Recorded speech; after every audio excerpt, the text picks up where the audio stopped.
Abrimos como cada jueves nuestro gabinete psicológico radiofónico y hoy, en lugar de hablar meramente de la psicología, y si nos lo permite, vamos a hablar de emociones, porque es hora de desmenuzarlas un poquito. Con la vuelta al cole, seguro que han vivido estos días previos, pues, nervios, ansiedad, ganas, ilusión, una mezcla de todo. También es muy recurrente el tema del librito del monstruo de colores, para explicarle a nuestros peques, bueno, pues lo que sienten en cada momento. Pero ¿y si nos recordamos a nosotros lo que sentimos? ¿Y si empezamos a descubrir más acerca de las emociones para también validarlas en su adecuada medida? Todo esto lo vamos a tratar con la psicóloga del equipo de Isabel Moya Psicólogos, Sonia Sepulcre, que la tengo al teléfono. Sonia, buenos días. Hola, muy buenos días. ¿Qué tal has pasado el verano? ¿Bien? Pues la verdad es que sí, muy bien. Yo creo que siempre es necesario, aunque sean pequeñas dosis, para recargar energía ya para continuar con mucha gana. Claro que sí. Y ahora la vuelta a la rutina y al cole y al curso y a los hábitos naturales también. Y con todo lo que eso conlleva, con emociones muchas veces disparadas, Sonia. Es cierto que las emociones es algo que sentimos no solo los peques, todas las personas y a todas horas del día, y que las tenemos ahí sin saber a veces descifrarlas. Sí, totalmente. Realmente las emociones las tenemos todas las personas y a todas horas, y es algo, entiendo que es sencillo de aplicar, pero complejo de aprender, porque realmente las emociones son sentimientos que van oscilando y van variando muchísimo durante todo el día. No es que tengamos una emoción dinámica, sino es totalmente, estática, sino que es totalmente dinámica. Uh-huh. Imaginémonos que a lo largo de la semana, del mes o de toda nuestra vida, si experimentamos una gran cantidad durante un día, imaginemos a lo largo de toda nuestra vida. Uh-huh. Pues vamos a intentar descubrir de ellas toda esa parte necesaria para llevarnos bien con ellas, para entenderlas. ¿Cómo podríamos clasificar las emociones? No sé si en buenas y malas sería una clasificación precisa y útil. Pues muchas veces las emociones sí que están entendidas como buenas o malas, o positivas o negativas, y realmente la clasificación más adecuada, por decirlo así, sería en función del malestar que nos genere. Uh-huh. Y me voy a explicar mejor. Una emoción es igual, sea la que sea, sigue siendo una emoción. La diferencia está en el impacto que nosotros y nosotras recibimos de esta, la interpretación que le damos y lo que esta emoción en concreto nos hace sentir. Uh-huh. Y si me lo permites, antes de entrar un poquito en detalle, voy a comentar esa parte de las emociones buenas, malas, negativas o positivas, que creo que es bastante importante para poder entender mejor la clasificación y lo que estoy comentando del malestar. Uh-huh.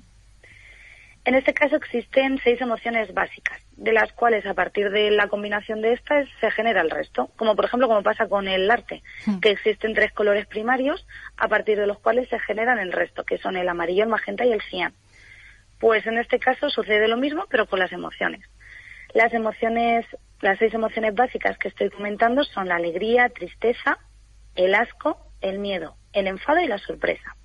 Que hay una película, al igual que has comentado del libro del monstruo de colores, que me parece una referencia muy muy buena, también está la película del revés, la de Inside Out, que me gusta también mucho y explica e ilustra muy bien, de una manera muy sencillita para todos los peques, de entender las emociones. Lo que pasa es que le falta una, pero bueno, de esas 6 emociones explica 5 muy bien. Ajá. 6 emociones básicas, las voy a recordar: alegría, tristeza, asco, miedo, enfado y sorpresa, que sí, en el monstruo de colores lo hacen con 4, luego ya fueron 5 colores, hay otro que es el del emocionómetro, que hacen 12, uh-huh. Pero hacen derivadas porque meten por ahí los celos, la envidia, pero al final exacto. Tenemos que remitirnos a estas 6 como colores primarios, y a veces de estas mismas las subclasificamos en buenas y malas, como te decía al principio, no sé si de buena manera, ¿no? Porque de las que has dicho, por ejemplo, diríamos que la alegría y la sorpresa son buenas, las otras no tanto. Exacto, muchas veces se entiende así como estás comentando, que la alegría y la sorpresa son más buenas y luego la tristeza, asco, miedo y enfado se verían como malas. Y realmente está clasificado desde mi punto de vista regular, porque se entiende como que esa emoción es desagradable, molesta, y la tengo que evitar o quitar cuando la identifico. Por ejemplo, voy a hablar de la tristeza, por ejemplo. Es una sensación agradable que me molesta y que lo que pretendo es quitarla y evitarla.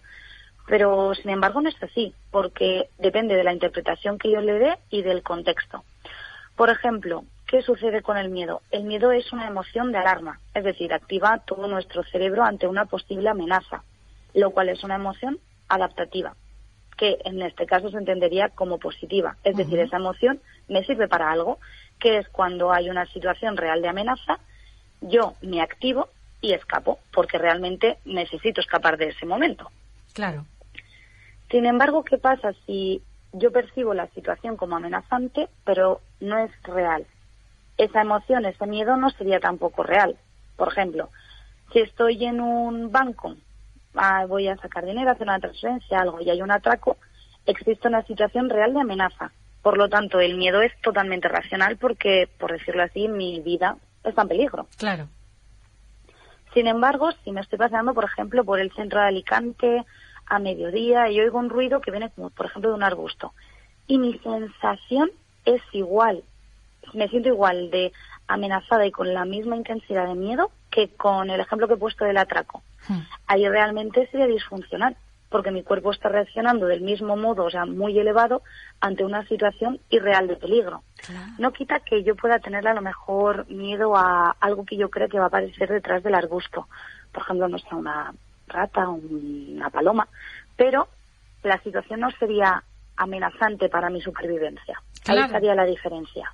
Claro, luego no hay emociones buenas y malas, sino adaptativas y desadaptativas o funcionales y disfuncionales. No depende de la emoción en sí, sino de la interpretación que le damos, ¿no? Y del contexto, de la situación que estamos viviendo.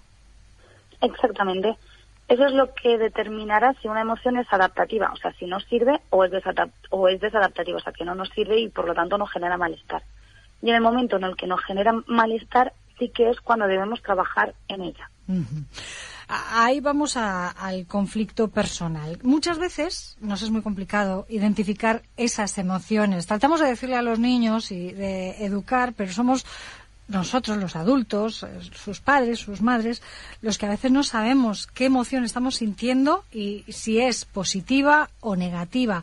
¿Cómo podemos identificar y para después, bueno, pues llevarnos bien con nuestras propias emociones? Sí, creo que la clave la has comentado, que sería llevarnos bien con nuestras propias emociones. Es verdad que es bastante complejo, a mi parecer, porque las emociones que no nos gustan, como las cosas en general, cuando no nos gustan, las queremos bloquear y apartar. Lo que pasa es que en este caso tiene como... es un círculo la pescadilla que se muerde la cola, básicamente, porque voy alimentando lo que yo quiero bloquear. Es decir, cuanto más bloqueo la emoción que no me gusta, más la estoy alimentando y más malestar me va a seguir generando. Entonces, realmente lo que hay que hacer es aceptarla y naturalizarla. ¿Por qué utilizo el término naturalizar? Porque, como he comentado antes, al final todas las emociones son emociones, no se clasifican en buenas o malas, sino si me sirven o si no me sirven, y al igual que en un momento, en un contexto determinado, el miedo es útil y me sirve, también la tengo que naturalizar. Hay en otro momento en el que el miedo sea desadaptativo, como el ejemplo que he puesto de ir paseando por Alicante, también la tengo que naturalizar. Entonces, el darle un nombre a esa emoción que estoy sintiendo en este momento y pensar que es totalmente natural sentirla, que aunque me genere malestar, ese malestar desaparece y la emoción es natural, suele ayudar a aceptar mejor esa emoción y una vez se acepta, se deja pasar y pesa menos. Esto nos vale, y perdona el inciso, a nosotros en esas emociones diarias que tenemos y que se nos van generando conforme a las situaciones que nos pasan, pero que también nos valga para hacer con nuestros hijos e hijas, es decir, con los peques, por ejemplo, y con las rabietas. Sientes rabia en un momento, ¿no? Y somos muy dados a decir, venga, deja ya de patalear, deja esto. ¿Qué tal si aceptamos la emoción y sin bloquearla, pues pasará un poquito antes, creo yo? O la tristeza, ¿no? Venga, no llores, que es que somos muy dados a ese bloqueo, al no. Como son emociones malas, decimos no. Sí, totalmente. Esos dos ejemplos creo que son muy claros y muy frecuentes en el día a día, que como muchas veces digo, somos personas y no robots, entonces no pasa nada si en algún momento se nos escapan esas coletillas que estamos muy acostumbrados a decir. Sí que es verdad que cuanto antes empecemos a intentar modificarlas y cambiarlas porque sabemos que tiene un impacto negativo. En este caso, por ejemplo, en los peques, sí que sería interesante para intentar que ellos no vean esa emoción como algo negativo, como llorar es malo o no está bien enfadarme, sino que está bien enfadarse y está bien llorar, siempre que el contexto, la situación lo requiera y sea útil, por decirlo así, y luego ver qué hago con esa emoción. ¿Por qué te has sentido así o te gusta sentirte así? Para naturalizar y validar esa emoción y que no se quede como una interpretación negativa del niño o de la niña. Uh-huh. Hablar de ello, que es que nos cuesta Exacto. mucho. No llores, sino ¿por qué lloras? ¿Sientes tristeza? ¿Qué te ha generado la tristeza? Y así nos permite comunicarnos mejor. Exacto, y en este caso incluso hablando, como has dicho tú, con el ejemplo de los niños y las niñas, y también nos serviría para entender en general tanto a nosotros como al resto de personas, uh-huh. Porque sirve esa parte de comunicación, como has dicho, y esa parte de gestión emocional a nivel general. Y hay un autor que es Daniel Goleman, que es el psicólogo estadounidense de referencia que empezó a trabajar con la inteligencia emocional, que comentó una cita que me gustó muchísimo y la quería comentar ahora, que dice: cuanto más abiertos estemos a nuestros propios sentimientos, mejor podemos leer los de los demás. Entonces considero que es una reflexión bastante importante que hizo este psicólogo para que lo podamos empezar a poner en práctica.